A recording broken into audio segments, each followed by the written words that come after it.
Hi everyone, it's the Assyrian priestess with you. I hope this finds you well. Today I'm using Kim Krans's Wild Unknown Archetypes deck to check in to the archetypal energies at play at the moment. So we have the Siren, the Shapeshifter, the Mentor, and the Poet. Wow, very creative, beautiful. Bit of a warning as well, but maybe warning's too strong a word. So the Siren, of course, is the deadly woman in the water. So if you've read the Odyssey, the hero, Odysseus, Ulysses, is sailing his ship, and him and his crew hear this haunting music from these beautiful otherworldly creatures in the water. They're mermaids. Well, they're sirens. And the song is so haunting and beautiful and alluring. But the men have been warned that they will fall to their death, like that this is a honey trap or a death trap, basically. So the Siren is technically a predator in feminine form. But it's not. We also do we have the femme fatale in this deck? I don't think we do. It's akin to the femme fatale. So you might carry this energy, actually, and use it for good, for your own good.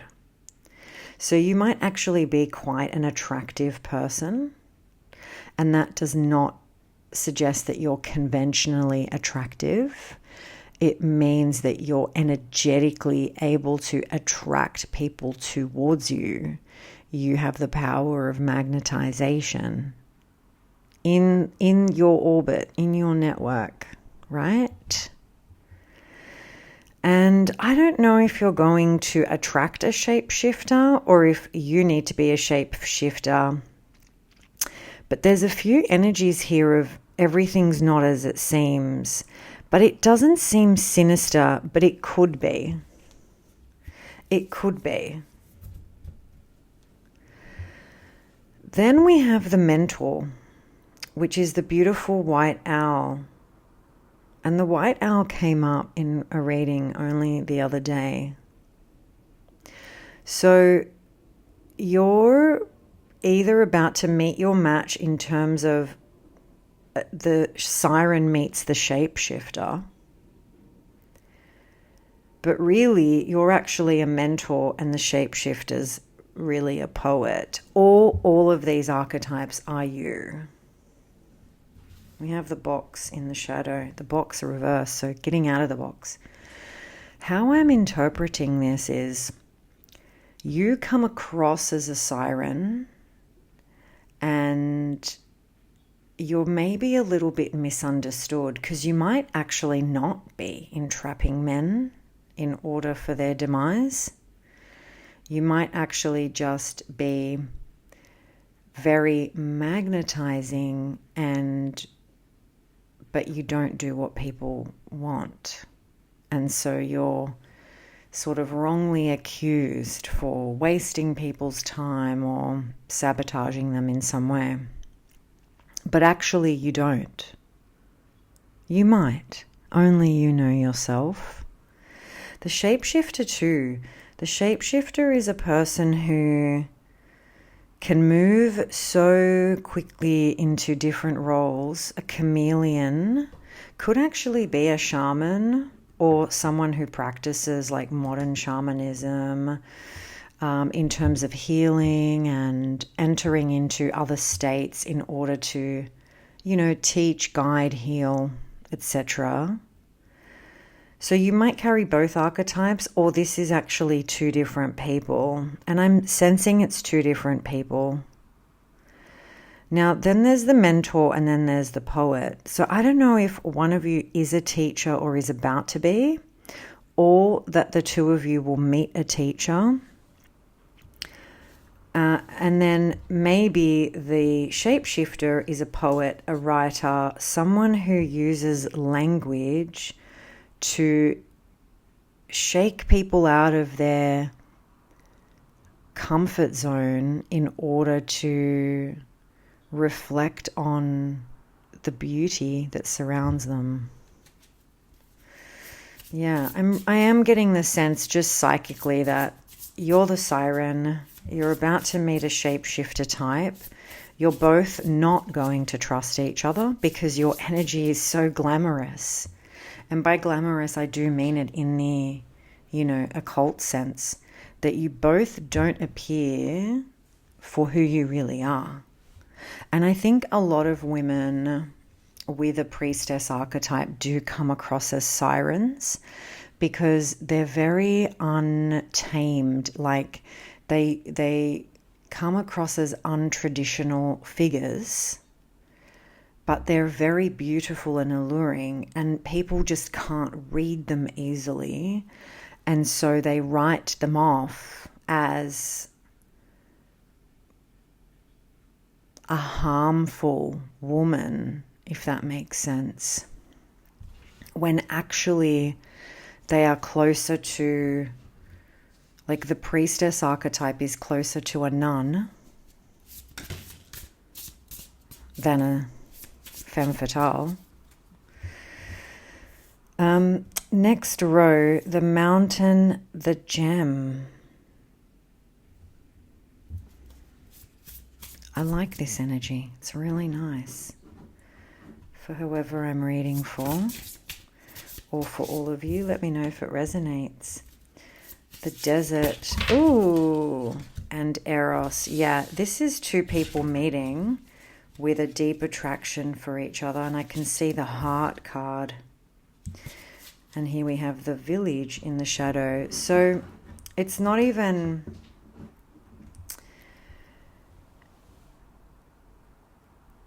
the mountain and the desert. So the first person in this dynamic, the Siren, whether that's you or the other, has lived a solitary existence, even though I have no doubt you've met and entertained multiple people and been connected in the real world in very real ways. But I mean like energetically. Energetically, you've never really shown yourself to the world. You've never really had the it relationship. You've never really had a public leadership role. You've remained closeted and cloistered because that is your natural state. It's to be a hermit, and because the hermit likes the solitude of the mountains, because you can think more clearly in solitude, can't you? And you have more peace. And the shapeshifter, they're I don't know who they're going to be. I don't know what kind of energy they're going to have. I think it's going to be very confusing to you. They might actually have some things about them that you don't like, but there's a gem hidden there. There's a treasure within their movable, mutable, energy field. And I don't know if the two of you are going to a class in the desert, or there's some sort of teacher that brings you together, or maybe this flips back to you, that you're the teacher and there's a desert kind of community. Or the desert also means that there's this real longing for community because you're so isolated in the desert. You're also parched. So there's this longing for water and life force and vitality in the desert. And then followed by the Eros card, and you can see the woman's lips holding the gem. So this could actually be a very romantic, this could be a romance between two people who have kind of lived a solitary path up until this point. That's one. Or maybe it's the opposite, because the Siren could actually be quite a promiscuous person, and the Shapeshifter too.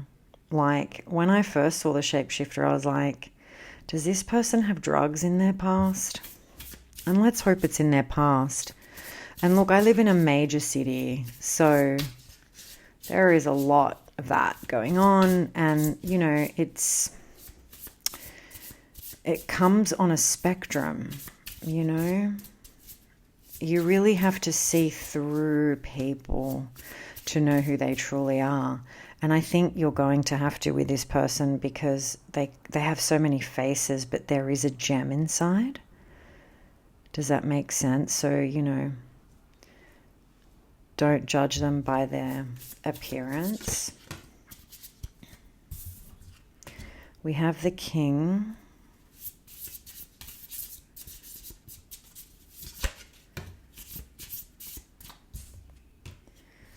The Orphan, the Hunter. Just want one last card. This is the pocket version too, so it's kind of nice. Oops.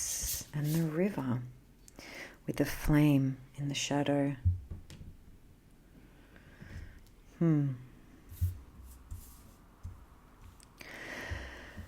What I'm getting is the Siren is looking for a king. She will only respond to a masculine energy that has the grounded force and authority of a king. But this guy comes begging like an orphan. I don't know if this guy's like really skinny or a bit disheveled. Like they're not very well groomed. So they might be like an alternative person, or have long hair that they don't brush, you know, bit alternative, let's say. I don't think they're unattractive. I just mean like they're not polished. But then there's this gem inside that is, the spirit is polished. But they come as an orphan. Like, look at the difference, the king and the orphan. And then there's this hunter energy, this hunger again. Like you can see the owl, she's almost like the predator. And owls are apex predators. Then we have the desert, also that longing and hunger. And then the hunter, like, so I feel like this is a deeply passionate energy. Whether it's in the 5D or in real time. And then we end with the river, and you can see the hunter in the shadow there. So I don't know if there's going to be time spent. I need another row. I don't know if there's going to be time spent by the river, or if it will evoke like pouring feelings. Yeah, okay, the Underworld. My next question was like, is this even a good idea? Because sometimes strong magnetic energy, it's a dangerous energy to wield. And if you know, you know. So here we have the Underworld, Gnosis, ooh, Apocalypsis, and the Judge in the shadow. So I feel like this Shapeshifter, I don't know if he's a good idea. And especially if there's drugs and alcohol. The Siren gets plunged into the Underworld. I have no doubt there will be this very chemistry energy between you. And if you've both been very isolated and you find a common ground, especially through poetry, through language, through learning, there's this pull, it's eros. And look, erotic energy is not necessarily sexual. Erotic energy is anything creative, imaginative, that pulls you out of the mundane. But if the siren is seeking a king and all the shapeshifter can offer is the orphan archetype, this is not going to be good. And you've got the underworld there. So the siren is now plunged into a state of loss. And the nectar is, look, upside down. It's loss to really learn the lesson deep, deep in your third eye. And then apocalypse is destruction with justice in the shadow. I wish it wasn't like this, but it is. So, why did I get that last row? Why? The sustainer. I'm going to keep going. I'm nosy. Don't leave us in the apocalypse, okay? The sustainer and the destroyer. You're a creator and this person doesn't know how to create things. This person relieves a trail of destruction. And it's interesting that people think you're the siren and yet it's the shapeshifter is the one to be worried about. And didn't I say, like, I don't know, I just got a vibe when I first saw that card. Just got a vibe. So you might get a vibe too, like they might be an alluring person and very well spoken, but you're going to get a vibe. You're going to get a vibe that they don't actually have themselves together. They're not put together. And you do need someone put together. Then we have the vision and the flame. I'm going to leave it at the flame. So you have a very creative and growing energy, and which is in direct opposition to this person who only knows how to take and destroy. I can see that you're going to try and build a bridge based on a vision, but both are in reverse. So the message really for you is to tend to your inner flame. Tend to your inner flame. And your inner flame is linked to who? The king. It sort of reminds me of the Lord of the Rings, where nothing like order will not come to Middle Earth until the rightful king takes the throne. And that's sort of like your Middle Earth as well. Like imagine if your psychic landscape was Middle Earth. You're waiting for order to be restored with this divine masculine, a rightful divine masculine, not a shapeshifter, not a comic, not someone who shows you a face that they think will work with you. But you're holding a flame for the rightful king to return. So hold out for him is the advice in this reading. I hope you enjoyed. Let me know if it is meaningful to you, if it's playing out for you. Otherwise, I will leave you, as always, with my love and courage until we meet again. Bye for now.